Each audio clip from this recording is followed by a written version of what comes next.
very good afternoon to all of you. Welcome back to Venus Law Classes. So guys, हमने अपनी TPA की series को start किया था जिसमें हम concept of movable property, immovable property, what is the extent of TPA, क्या कहाँ हम इसको अप्लाई कर सकते हैं, इन्हीं सभी बातों पे हम ऑलरेडी वीडियो बना चुके हैं. सो गाइज, आज का टॉपिक रहेगा एक्शनेबल क्लेम्स. सो चलिए क्लास को स्टार्ट करते हैं. So guys, actionable claim name ही सजेस्ट कर रहा है कि एक ऐसा क्लेम जिसपे आप एक्शन ले सकते हो सिविल कोर्ट में, क्योंकि आपका ये सिविल लॉज की कैटेगरी में ही आता है, ट्रांसफर ऑफ प्रॉपर्टी एक्ट. सो एक ऐसा क्लेम जिसके लिए आप कोर्ट में जाकर एक्शन ले सकते हो. डेफिनेशन पर चलते हैं. So it means a claim to any debt which is an unsecured debt. So ये एक ऐसा डेट है जो कि सिक्योर्ड नहीं है. सिक्योर्ड नहीं है as in. So guys, one by one समझते हैं इन तीनों चीजों को. सपोज आपको 5000 रुपीज की नीड है. आप मेरे पास आए, आपने कहा कि आप मुझे 5000 रुपीज दे सकते हो. मैंने कहा ऐसे कैसे बिलीव कर लूं, ना वापस करे तो, मैं तो बहुत ही मेहनत से कमाती हूँ, तो मैं आपको कैसे दे दूं. आपने कहा कि ठीक है, आप मेरी वॉच रख लो, इन केस मैंने पैसे नहीं दिए तो आप वॉच रख लेना. मैंने कहा बहुत ही बढ़िया, फॉसिल का वॉच था 10,000 रुपीज का. मैंने कहा बहुत अच्छी बात है, ठीक है रख लेती हूँ, आपको पैसे दे दिए. सो गाइस, क्योंकि यहाँ पर वॉच एक मूवेबल प्रॉपर्टी है, ऐसी ट्रांजैक्शन को प्लेज कहा जाता है, क्योंकि वॉच अब मेरे पोजेशन में आ गई. सो ये एक्ट करेगी एज अ सिक्योरिटी. तो जो मैंने आपको डेट दिया वो बन गया सिक्योर डेट. तो क्या मैं अब उसको एक्शनेबल क्लेम की डेफिनेशन में लाऊंगी? So answer is no. If I want to recover my money, that is a secure debt. तो मैं actionable claim की कैटेगरी में इसको नहीं लाऊंगी. अब by hypothecation. Hypothecation क्या होता है guys? जब possession जो है वो हैंड ओवर नहीं किया जाए, जैसा कि होता है कार लोन्स में. कार लोन्स में क्या होता है, लोन भी लेता है पर्सन, कार भी उसी पर्सन को मिलती है. सो इन दैट केस यहाँ पर भी आप क्या बोलोगे, ये भी एक्शनेबल क्लेम्स में नहीं आता. या फिर एक ऐसा डेट जो कि सिक्योर्ड है through mortgage of immovable property.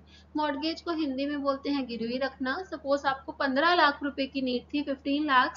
आप आए, आपने कहा कि आप 15 लाख दे सकते हो. 15 लाख तो गाइज मैं भी नहीं दे सकती, बट सपोज करो एक रिच मैन के पास आप गए, आपने बोला कि आप 15 लाख दे सकते हो. सो पर्सन ने कहा कि दे तो सकता हूँ, but what is the security कि आप रिटर्न करोगे. आपने कहा मेरा एक घर है गांव में, कीमत होगी 15-16 लाख, अब इसको गिरवी रख देता हूं मैं. सो गाइस, ये वाला भी जो डेट है वो सिक्योर डेट हो गया. तो ये आपका एक्शनेबल क्लेम में फॉल नहीं करेंगी ये तीनों ही चीजें. क्यों? क्योंकि यहाँ पे सिक्योरिटी है. नाउ दूसरा क्या हो सकता है एक्शनेबल क्लेम की डेफिनेशन में, जब आप इसको ब्रेक डाउन करोगे, और it means a claim to any beneficial interest in movable property. Beneficial interest in movable property, immovable नहीं यूज कर रहे हैं. नॉट इन पोजेशन, पोजेशन में नहीं होनी चाहिए. ईदर एक्चुअल और कंस्ट्रक्टिव.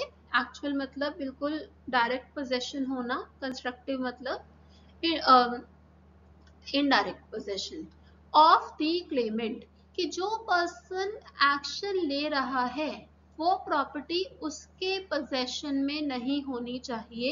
एक ऐसी प्रॉपर्टी में बेनिफिशियल इंटरेस्ट होना, तो उसको भी हम क्या कहते हैं, एक्शनेबल क्लेम. इसको भी हम अभी एग्जांपल के थ्रू समझेंगे आगे की स्लाइड में. So guys, which civil court recognise as affording a ground for relief. तो आप सिविल कोर्ट में जाकर उसके लिए रिलीफ ले सकते हैं. सो हम उसको कहेंगे it is an actionable claim. Whether such debt और बेनिफिशियल इंटरेस्ट भी एग्जिस्टेंट. एग्जिस्टेंट का मतलब होता है कि जो सम ऑलरेडी ड्यू हो जाए, जैसे एरियर्स ऑफ रेंट. जैसे 2-3 मंथ से आपने रेंट नहीं दिया, तो ये क्या हो गया, it will B arrears of rent. Arrears भी बोलते हैं कई लोग. सो जो भी आप प्रोनाउंसिएशन फॉलो करें. सो जो ड्यू भी हो जाए, ऑलरेडी ड्यू है और आपको पे करना है. अक्रूइंग, अक्रूइंग का मतलब होता है which is due at present. Due तो हो चुका है but it will B payable in future. जैसे मेंटेनेंस में अगर आपको किसी को जैसे आपका ये 1 मंथ की आपको देनी होती है, सपोज आपको 30th को देनी है, तो आपका महीना स्टार्ट हो चुका है। सो इन दैट केस जो अभी प्रेजेंट में ड्यू हो चुका है but payable eight future 30th को। Now conditional which is subject to a condition, or contingent which is subject to an uncertain future event. Now, the term actionable means for which an action would lie furnishing legal ground for an action. यानी कि यहाँ मतलब यही होता है जहाँ आप civil court जा सके, इसको रिपीट करने की नीड नहीं है। अब गाइस ये मैं आपको ऑलरेडी बता चुकी हूँ, मॉर्टगेज और प्लेज और हाइपोथिकेशन ये वर्ड्स हमने सेक्शन में मेंशन करी हैं। सो प्लेज एंड हाइपोथिकेशन ये आपकी आप स्क्रीनशॉट ले सकते हैं, ये मूवेबल प्रॉपर्टी से रेफर करता है जैसे मैंने आपको अभी बताया। प्लेज में पोजेशन किसके पास होता है? क्रेडिटर के पास। जैसे मैंने आपका बोझ को रखा था, गोल्ड लोन का एग्जाम्पल ले सकते हैं। हाइपोथिकेशन में पोजेशन होता है डेटर के पास, देनदार के पास, जिसको पैसा देना है उसी के पास पोजेशन होता है, जैसे car loan from the bank. Now in actionable claims there is unsecured debt, ascertained और fixed sum of money with no security। दूसरा गाइस ये भी होता है कि इसमें जो अमाउंट है वो फिक्स्ड रहता है, जैसे arrears of rent, maintenance etcetera. अगर गाइस मुझे सूट करना है फॉर डैमेजेस, क्या वो एक्शनेबल क्लेम है? आंसर इज नो, वहां पे नहीं बोल सकते। अब समझिए बेनिफिशियल इंटरेस्ट क्या होगा। A paid 50,000 to B, A ने पे किए 15,000 किसको? 50,000 बी को। A rice seller to store 50 bags of rice in his godown. Here these rice bags are not in the possession of A. क्या rice bags किसकी possession में है? A की possession में है? Answer is no. उसने B को 50,000 दिए हैं राइस सेलर को, और क्या कहा है कि आप स्टोर करो 50 bags of rice in his godown. So B के गोडाउन में। क्या यहाँ पर राइस के जो बैग्स हैं पोजेशन में है ए के? Answer is no. But payment तो आपने करी है ना, सो इन दैट केस यहाँ पे अगर कुछ हो जाता है, इन द सेंस की कोई केस आ जाता है, so it will be an actionable claim. Thus A can recover those bags from B as it will be an actionable claim. क्या वो बैग ले सकते हैं? It will be an actionable claim. A has a right to go to the court and ask the relief to recover those rice bags. I hope guys आपको समझ आया होगा। Now, transfer of actionable claim, इसी के साथ साथ पढ़ लेते हैं, इसी के साथ रेड टुगेदर प्रोविजन है सेक्शन नंबर 130। क्या आप एक्शनेबल क्लेम को ट्रांसफर कर सकते हैं? पहली बात तो यही क्वेश्चन उठता है, so answer is yes. So actionable claim को हम प्रॉपर्टी रिगार्ड करते हैं, it is regarded as property, और इसके प्रोविजंस आपको सेक्शन नंबर 130 टू 137 में देखने को मिलते हैं। The transfer of an actionable claim whether with or without consideration, so ऐसा needed नहीं है consideration हो ही हो, shall be effected only by the execution of an instrument in writing. So guys आपसे हमेशा ना MCQ में पूछते हैं कि कैसी क्या क्या requirements हैं to transfer the actionable claim। तो पहली बात तो हमें क्या चाहिए? एक इंस्ट्रूमेंट चाहिए। सो गाइज एक ऐसा डॉक्यूमेंट जो राइट्स या लाइबिलिटीज क्रिएट करे उसको हम इंस्ट्रूमेंट कहते हैं। सो हमें एक इंस्ट्रूमेंट चाहिए which is in written. Sign कौन करेगा इस पे? साइंड बाय द ट्रांसफरर और हिज ड्यूली ऑथराइज्ड एजेंट। तो या तो ट्रांसफरर साइन करे या उसका ड्यूली ऑथराइज्ड एजेंट साइन करे। It shall be complete and effectual upon the execution of such instrument, जब साइन करोगे execution of such instrument, and thereupon all the rights and remedies of the transferor, whether by way of damages or otherwise, shall vest in the transferee. यानी कि they are talking about the consequence, कि consequence क्या होता है transfer के बाद। तो जो ट्रांसफरी है जिसको हमने ट्रांसफर करा है एक्शनेबल क्लेम, उसके पास वो सारे राइट्स एंड लाइबिलिटीज आ जाएंगे जो कि कभी किसके थे, ट्रांसफरर के थे। सो गाइज आगे चलते हैं। अब आपसे क्वेश्चन पूछा जाता है कि क्या नोटिस रिक्वायर्ड होता है, whether such notice of the transfer as is hereinafter provided be given or not। तो हमें ये नहीं है कि जो देनदार है, जैसे सपोज यहाँ पे डेटर था, अनसिक्योर्ड डेट था एंड डेटर था, और यहाँ पे ये क्रेडिटर थे। अब क्रेडिटर ने किसी एक्स को क्या किया, आपके एक्शनेबल क्लेम को क्या कर दिया, ट्रांसफर कर दिया। तो क्या ये जरूरी है कि नोटिस होना चाहिए, नोटिस शुड बी गिवन? तो यहाँ पे कहा जा रहा है नो, रिक्वायर्ड नहीं है। So the transferee of an actionable claim में, ट्रांसफरी कौन है यहाँ पर, एक्स है हमारे। The transferee of an actionable claim में upon the execution of such instrument of transfer as aforesaid, क्या कर सकते हैं ट्रांसफरी, क्योंकि पहले कौन सी करता, creditor. Now just because the instrument it has been transferred to the transferee, he can sue or institute proceedings for the same in his own name, in his own name। तो guys अब क्या हो सकता है, x versus debtor. अब ये creditor case करे वो नीडेड नहीं है, ही इन हिज ओन नेम, अपने ही नाम पे क्या कर सकता है, यूज करके केस कर सकता है against the debtor, without obtaining the transferor's consent to such suit और proceeding and without even making him a party.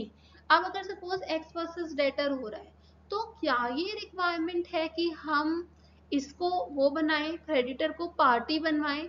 ये भी एक एमसीक्यू का बहुत फेवरेट क्वेश्चन रहता है। So guys this is not the requirement.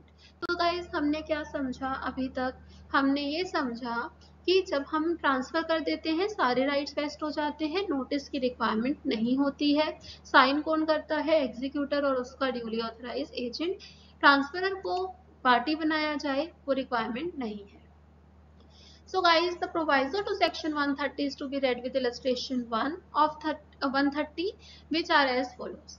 Proviso to 130 says, provided that every dealing with the debt or other actionable claim by the debtor or other person from or against whom the transferor would, but for such an instrument of transfer as aforesaid, have been entitled to recover or enforce such debt or actionable claim shall, save where the debtor or the other person is a party to the transfer or has received express notice thereof, be valid as against such transfer। So guys यहाँ पे ये कहना चाह रहे हैं कि अगर suppose करो कि अब डेटर ने क्या किया, पैसे दे दिए क्रेडिटर को, तो क्या वो डीलिंग वैलिड होगी, क्योंकि इंस्ट्रूमेंट तो अब क्या हो चुका है, ट्रांसफर हो चुका है। सो आंसर होगा यस, वो डीलिंग वैलिड होगी, save as where the debtor और other person is a party to the transfer, या तो डेटर क्या हो, उस इंस्ट्रूमेंट में पार्टी हो, पार्टी टू द ट्रांसफर, या फिर डेटर को एक्सप्रेस नोटिस दिया गया था कि भाई ये जो आपका डॉक्यूमेंट है, इंस्ट्रूमेंट है, ये ट्रांसफर हो चुका है, तो अगर अब आपको पैसे देने हैं तो प्लीज आप ट्रांसफरी को दीजिए, पर आप फिर भी जाके ट्रांसफरर को दे जाते हो, फिर आपकी गलती है। अदरवाइज अगर नहीं पता था, आप नहीं पार्टी थे, तो एवरी डीलिंग इज प्रोटेक्टेड। इसको गाइस समझते हैं। A was money to B who transfers the debt to C, तो ट्रांसफर कर दिया। B then demands the debt from A, तो B ने डॉक्यूमेंट किसको ट्रांसफर कर दिया, इंस्ट्रूमेंट C को, और A को B को पैसे देने थे। समझिए इसको, A को B को पैसा देना था, B ने ट्रांसफर कर दिया डॉक्यूमेंट किसको, C को कर दिया। अब B मनी डिमांड कर रहा है फ्रॉम A। अब B का मतलब नहीं बनता था वैसे कि वो पैसा मांगे, बट उसने मांगा हमारी रजिस्ट्रेशन में। Who not having received the notice of the transfer, उस बेचारे को नोटिस ही नहीं है कि भाई ऐसा हो चुका है, मुझे तो पैसे C को देने हैं। As prescribed in the section, he pays B, उस बेचारे ने क्या किया, उसने B को पे कर दिया। So A he pays B. Now the payment is valid, the dealing is protected and C cannot sue A for the debt। हम उससे डबल पेमेंट थोड़ी ना कराएंगे। अब C और B अब वो आपस में निपटे, So this is the idea. Now notice under section 131 TPA, notice अगर आप देते हो तो वो नोटिस कैसा होगा? It is to be in writing and sign. So every notice of transfer of an actionable claim shall be in writing and signed. अब कौन कौन साइन करेगा? राइटिंग में तो होना चाहिए, but who will be signing it? By the transferor or his agent or duly authorized agent in his behalf. या तो ट्रांसफर करे या फिर उसका ड्यूली ऑथराइज एजेंट करे. लेकिन अगर ट्रांसफरर रिफ्यूज कर देता है तो कौन करेगा? फिर ट्रांसफरी या फिर उसका एजेंट. तो पहली बात तो नोटिस राइटिंग में हो, फिर साइन कौन करे? पहली प्रायोरिटी है या ट्रांसफरर करे या फिर उसका एजेंट करे. अगर ये रिफ्यूज कर देते हैं तो ट्रांसफरी भी कर सकता है और उसका एजेंट भी कर सकता है. And it shall state the name and the address of the transfer. Guys ये MCQ में काफी इंपॉर्टेंट हो जाता है, इसलिए मैं इसको अच्छे से डिस्कस कर रही हूँ. Now 132 says liability of transferee of actionable claims. तो गाइस आपको मैंने बता ही दिया था, जो भी ट्रांसफरर की लायबिलिटीज और इक्विटीज होंगी वो सारी ट्रांसफर हो जाती हैं किसके पास? ट्रांसफरी के पास. इलस्ट्रेशन से समझते हैं. A transfers to C a debt due to him by B, A being then indebted to B. तो अब गाइस देखो क्या हो रहा है. A transfers to C, तो ये हमारे ट्रांसफरी हैं, ये हमारे क्या हैं? ट्रांसफरर हैं. A debt due to him B, तो B ने इनको कुछ पैसा देना था, B ने A को कुछ मनी देनी थी. A being then indebted to B, अब A ने भी B का कुछ पैसा देना है, यानी कि B ने भी A को कुछ पैसा देना है और A ने भी B को कुछ पैसा देना है. C sues B for the debt due by B to A. अब उसने क्या किया? C being a transferee, उसने कहा कि भाई पैसे दे दो. In such suit B is entitled to set off the debt due by A to him. अब क्योंकि ये जो A है, हम कह रहे हैं he shall be subjected to all liabilities and equities जो ट्रांसफरर की थी, तो क्वेश्चन उठा गाइस कि क्या वो सेट ऑफ कर सकता है जो उसने पैसा A से लेना था और जो इंस्ट्रूमेंट वो ट्रांसफर कर चुका है C को? तो गाइस आंसर होगा yes. C was unaware of it at the date of transfer. तब भी कर सकता था, तब भी कर पाएगा. तो C versus B होगा. तो क्वेश्चन है कि can B set off the amount which was due to him by A? Answer is yes. Answer होगा yes. Now अब गाइस आज के लिए काफी लंबी वीडियो हो गई है, सो हम नेक्स्ट क्लास में डिस्कस करेंगे notice, which is again a very important topic. So आज मुझे वीडियो को यहीं रोकना पड़ेगा because it is already 18 minutes. तो नेक्स्ट की वीडियो में हम नोटिस रिक्वायरमेंट को समझेंगे.